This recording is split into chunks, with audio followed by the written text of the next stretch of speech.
దైవదర్శనం ప్రేక్షకులకు నమస్కారం. ఉజ్జయిని పట్టణంలో మహాకాళేశ్వర్ జ్యోతిర్లింగంతో పాటు 51 శక్తిపీఠాలలో ఒక శక్తిపీఠంగా చెప్పబడుతున్న హరసిద్ధిమాత ఆలయం కూడా ఉంది.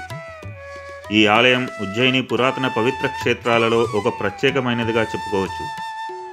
ఇక్కడ అమ్మవారు మహాలక్ష్మి మరియు మహాసరస్వతి విగ్రహాల మధ్యన కూర్చున్న అన్నపూర్ణాదేవి రూపంలో ఉన్న విగ్రహం.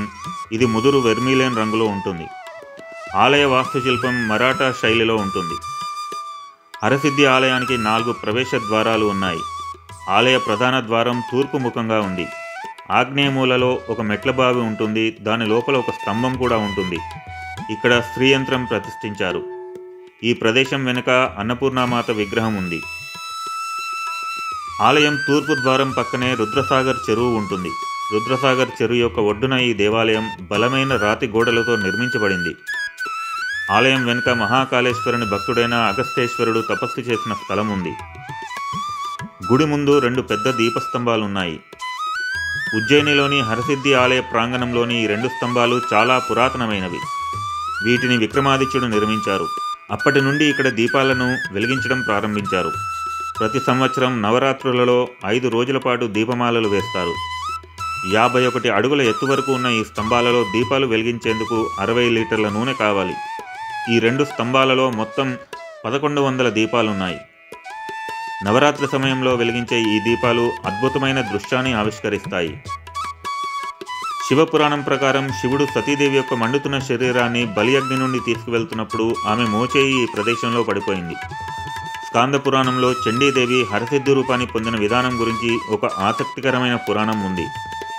ఒకసారి కైలాస పర్వతంపై శివుడు మరియు పార్వతీదేవులు ఏకాంతంలో ఉన్నప్పుడు చండా ప్రచండ అనే 2 రాక్షసులు బలవంతంగా లోపలికి ప్రవేశించడానికి ప్రయత్నించారు.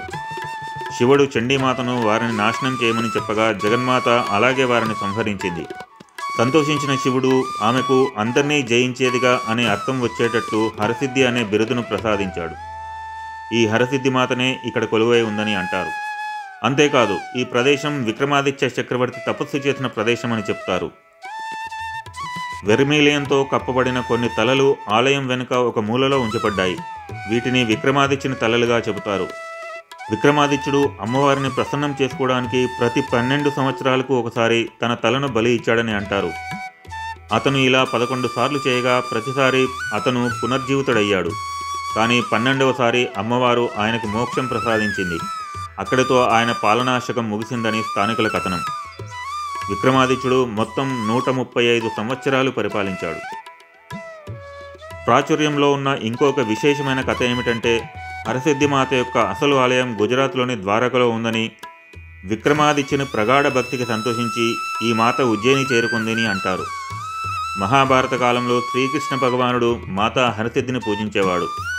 ఆమె ఆశీర్వాదంతోనే శ్రీకృష్ణుడు భీమునిచే విజయవంతంగా జరాసంధుని సంవరింపజేశాడు. హరసిద్ధిమాత అసలు పేరు మంగళమూర్తి దేవి అని, జరాసంధుని ఓడించిన తర్వాత శ్రీకృష్ణుడు ఆమెకు మాతా హరసిద్ధి అని పేరు పెట్టాడని అంటారు. ఈ హరసిద్ధిమాత ఆలయం ఉజ్జయిని జంక్షన్ నుండి 2.5 కిలోమీటర్ల దూరంలో మహాకాళేశ్వర్ ఆలయానికి సమీపంలో ఉంటుంది. ఇక్కడ ప్రతిరోజు సాయంత్రం 6ంటికి జరిగే హారతిని చూడటానికి వచ్చే జనంతో ఆలయ ప్రాంతం కిటకిటలాడుతుంది. అంత కన్నుల పండుగగా ఉంటుంది ఈ హారతి కార్యక్రమం. అందుకే సాయంత్రం 5:30 కల్లా ఆలయానికి చేరుకుంటే మంచిది, లేదంటే బయట నిలబడాల్సిందే.